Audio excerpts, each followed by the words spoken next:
There's something weird that has happened in the gaming community. I'm serious too when I say this. For some reason, everybody in the gaming community they want games to fail. It's very bizarre. Like the whole thing with XDefiant is still like stumps me to this day. People complain about not having enough games to play, but when new games come out, even before they have played it, they're like, that game sucks, I'm not going to play it. Listen, man, if we keep tearing down these studios trying to make good games, like, yeah, not every single one is going to be fun and not every single one is going to be a hit. But if we're sitting here like preying on its downfall before the game even comes out, what do you think's going to happen? Nobody's going to be investing in gaming and making new games. And you're not going to have shit to fucking play. You're going to be sitting here playing MW2 Remastered Edition. You're going to be sitting here trying to play fucking the same old games for the 1,000th time because these billionaires and fucking multi-million, billion-dollar publishers, they're not going to greenlight any new games, any new concepts, any new IP. I mean, I try to put myself in the shoes of myself when I was like 16 years old, but I can't. I was excited for new games when they came out. The problem is now we have too many options. We've seen too many different games. We've seen too many different ways to interact with games. Like back in the day, bro, in 2007, when Halo 3, Gears of War 1, and Call of Duty Modern Warfare dropped the same fucking year, bro, we were lined up outside of GameStops, whether it was in a mall or attached to a fucking Hollywood Video, sitting there waiting, camped out, drinking fucking Mountain Dew, waiting for these new games for the midnight release. Everybody was so excited about it. Now when new games come out, we're fucking sitting around a goddamn fire witch artifact, like doing a satanic ritual for the game to fail miserably. I don't really get it.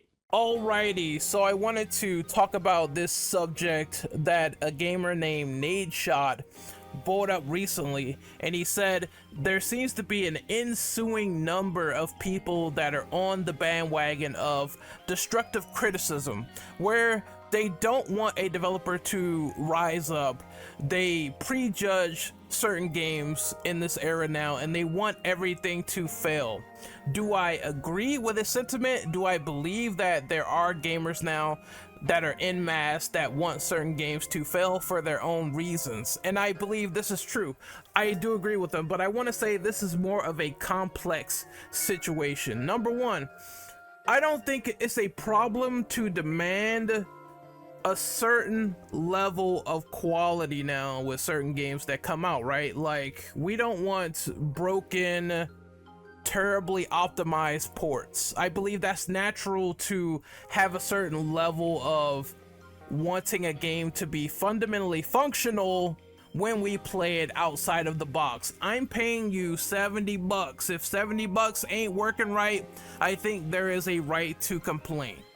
That is the first and foremost thing that I think we should, be privy to and let people know, hey, this game is broken. I think this is a issue. Let's let the people know. Don't spend your money on this. I think issues like that are fine. Issues like on this DLC from the past with Marvel vs. Capcom 3, that fucking sucked, right? Because you have characters locked on discs that are already done, that are already completed, and they're telling you, we'll sell them at a later date for DLC, don't worry about it. It's kind of scummy at that point when Capcom was doing it. And then there's things like, well, oversaturation of the market. And it's not a thing of me personally wanting those developers to fail, wanting Fire Sprite to fail for Concord. It might be a thing of everyone is busy playing the next live service hero shooter. Maybe they're playing something like Overwatch. Maybe they're playing another big live service game. We see in the live service market that it's very hard to strike lightning in a bottle. Concord is not doing so hot on numbers. Marvel Rivals is trying to do something different where you have like superheroes in the hero shooter genre, and that sparked up, that got a couple of numbers. People want something different. They don't want the same homogenized style all over again. So it's kind of hard if you're marketing, here's this new hero shooter, when there's so many out there on the market. It's not a thing of wanting that to fail, in my personal opinion. It might be a thing of there's already an oversaturated market to begin with, and it's very hard for something to stand out that is quite paint by numbers. Even though I think Concord was fun, it's not catching an audience. So there are certain distinctive layers to why particular games will fail in this gaming climate.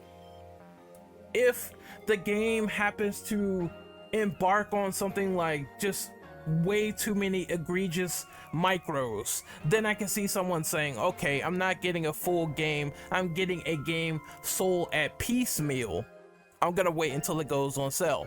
That's another reason that I think is perfectly rational. However, there are people out there that are judgmental. There are gamers out there that make no fucking sense. There are people out there that say stuff like, well, this game is unreleased, I haven't played it, I haven't touched it, but I'm going to call it trash, as I smack my keyboard. Another fucking smack of the keyboard, all right? As I call it trash, I haven't played it, but the previewers are playing it, and I think you know what I'm about to talk about when I mention this. So there is people getting mad at reviewers and previewers for playing Star Wars Outlaws and liking the game. I don't fucking get it. I don't fucking understand that. Does it bother you at the end of the day? They like a game that you don't. Who, like, it's just like the most inoffensive thing whatsoever. If you don't like the game, don't buy it. We keep saying that, and these people keep like constantly on loop, not getting the idea. If you don't like something and you want to hurt the developer, you hurt the pockets. And this was funny how this progressed to G-Man Lives. So he liked the game, and there were people calling him a shill, paid off. Ubisoft was in his pocket. And I find that quite interesting and funny. If there was a big situation in the past where G-Man Lives decided to shit on Anthem, EA gave him like a free code. They said, here, check this out. He reviewed the game. He didn't like the game. That was a big corporation. That was a big promotional opportunity, and guess what G-Man Lives did? He was honest, and he burnt the bridge, and EA blacklisted him for being honest. So now, fast forward into the future, you're saying the same thing to a guy that burnt a bridge with a giant company, and you're saying that, oh, well, now he's in Ubisoft's pocket without knowing this prior information. That's why I think certain people that make these terrible and shitty ass assumptions, it makes no sense. If a game is unreleased, the most I can glean is from a trailer. And I will admit, like, trailers and gameplay clips and whatever, you can harbor interest and disinterest because of it. I'm not taking that away from anybody. However, you can't act like you played the game just from seeing it on fucking YouTube. That makes no sense whatsoever. If you played a concurrent franchise, then maybe you could be like, okay, this has equivalent gameplay, I have some experience. But if it's like something like Silent Hill 2 Remake, where everyone is pretending like they've played this game already, and that because Bloober said give it a chance, it's now trash, they're now begging. It's like, you know, no realm of fair shakes exists to certain people anymore. It's like, and I understand you're making a $70 gamble. We do need the era of demos to come back. A little try before you buy. I don't see the problem. And if people really like the gameplay, they're going to buy the game. That's one thing that I will add in there. But I can also not pretend like an unreleased game that I haven't played yet and I only seen on YouTube is something that's like, okay, I've already played it, now the game is terrible, it's the worst thing in the world. What? That doesn't even make any fucking sense. I wait for something to come out, I play it, I decide whether I like it or don't like it. And if I like it, cool. If I dislike it, cool. I'm gonna let you know either way. That's how people should gauge things nowadays, but it's like, oh no, the game is the worst fucking thing in the world, 0 out of 10, very binary reaction. It doesn't make sense. You haven't played it, and you're, once again, cycling back to Star Wars Outlaws. Why are people getting mad that previewers are liking the game and thus they call everyone shields? You just sound very insecure, and you sound like you don't get fair shakes in the first place, and you just sound like you have some sort of identity to hate on something, because people do that. You have your whole personality and identity based on hating a company or brand just because you didn't like a couple of their previous releases, and I find that to be absolutely lame. When it comes out, it's Judgment Day, period, point blank, period. Nothing else matters until launch day, and then the gamers will have their hands on it, and then opinions will be out there, and then reviews will be out there, but the rest is just yapping at that point until then. And even if a game, you know, has a high score, people have unpopular like thoughts and opinions on them anyway. There are certain people out there that are contrarians. They want to get on a podium and say, oh, this game got a 10, this shit is a 0. It exists, right? And we're all entitled to our thought processes and everything, but there can be people that make invalid thoughts, invalid opinions. They can lie on games, and you are entitled to agree, disagree. That's kind of how the whole system of YouTube really works, but it does cater to the negative side. So of course, grifters are gonna want that money, all right? And there are people out there that exist like that. Like, okay, I'm going to say that Star Wars Outlaws is leftist, SJW, trash. I'm gonna get like about 20k views. It's easy, non-substance oriented videos being pumped out of this nature, and I would rather prefer to delve into what is the nuances of the game, what did I like, what did I dislike, and overall giving a final score based on the fundamentals that I played. And that happens at launch day, all right? That's kind of how it is. So I do think there is some complex nature in there. I do think there are games that could be shunned upon, like Cyberpunk at launch, where it's like, oh, the people are saying, oh, you can't talk about the bugs, when it's a buggy fucking obliterated mess. You're seeing like pixels fall down ladders, that could be mentioned. But then there's something like a good game that comes out, like there are people saying that Spider-Man 2 was fucking terrible, and I'm just like, what? Okay, you can say it's kind of more or less the same as the first. You could kind of say, oh, well, the story isn't as great as Spider-Man 1. But to say that the gameplay or anything like that is either worse or terrible than Spider-Man 1, and people have these hot takes, I can't fucking agree. And if you feel that way, explain that way, because we are in a period now where people don't want to break down the intricacies of their own opinions. They don't want to explain why, oh, something's trash or whatever. Why? Oh, I don't want to fucking tell you, fuck you. It's like, what? It's like, okay, then you're not making a compelling argument. You're not making a compelling case. You're making blanketed statements. And I think stuff like that does not have any proper like substance or engagement whatsoever. It's just stupid to me, all right? If you have like these vapid moronic opinions, you should be able to go in detail, and you should be able to have like some sort of factual information or bring some stuff up about said game that feels like it's reductive in a way. What do I think? Do I want things to fail? No. Like, I feel like if a good game comes out and if a good developer makes it, you know, I'm not gonna look at what agenda they align with or don't. I'm gonna look at how great the game is. And we saw like all of this bickering, all of this culture war stuff with stuff like either The Last of Us Part 2 on the other side of the fence, where people are like, oh, well, I'm gonna give death threats now to the developers because I don't like the fucking game. Some people go too far. Same for Hogwarts Legacy on the other side, where it's like, oh, if you play this game, I want you to get hit by a bus. This is fucking ridiculous, all right?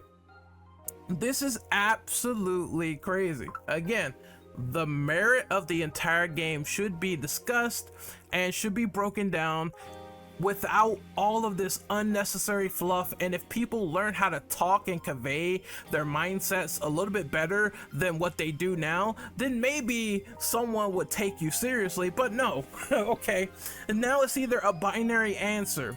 It's a binary answer. It's either this game is super fucking trash, or this game is like a 10 out of 10 masterpiece. And you can ask someone like, oh, what did you not like about the game? What did you like about the game? And suddenly there's some issue with nuance in between. And the middleman can't exist anymore. Like, why can't we have, and I said this countless times, why can't we have a game that's like a 7 or an 8? Somehow an 8 out of 10 is not good enough to certain people, and the way they gauge media and how they treat media literacy, it doesn't make any sense. Like, they're media illiterate, they're brain dead with how some of this stuff works. Like, an 8 out of 10 is not good enough for my money. I was like, okay. I was like, okay, well, what kind of point are you trying to make? Like, I don't fucking understand. All right, so yes, there are layers to this. There are people that do destructive criticism, where it's shit criticism, zap it, like it's not a slight to the game itself. We already saw this with how My Name is Death broke down Tekken 8, and he was like, oh, the combos are too slow, I can't execute. That's scrub behavior, all right? That's not a slight to the game itself. That's a you problem. Then we move on to stuff that is constructive, like, again, I brought up Cyberpunk. Oh, it was very, very buggy at launch. Cyberpunk is great now, but it did pull a No Man's Sky. It didn't get better until after the patches, after the updates, after they implemented everything, and then the game got better over time. But calling them out initially, saying that it was buggy as fuck, I could see people saying that was unacceptable. And everything lies in between with our preferences and subjective nature and all of that.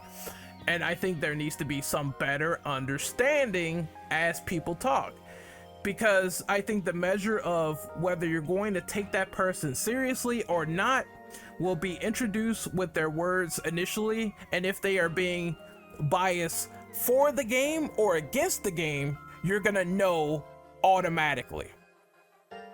And like I said, you know, everyone has a subjective bias to a certain game or franchise or whatever. But the way you talk about the game should be pivotal, it should be interesting, and it should be something that is completely like a fair shake.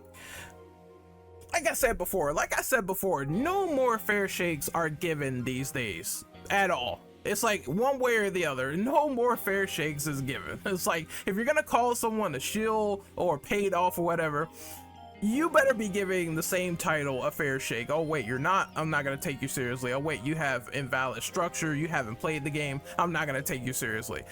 That's kind of how it goes sometimes with me. I gauge pretty fast if a reviewer is being truthful or dishonest, because it can happen in our space.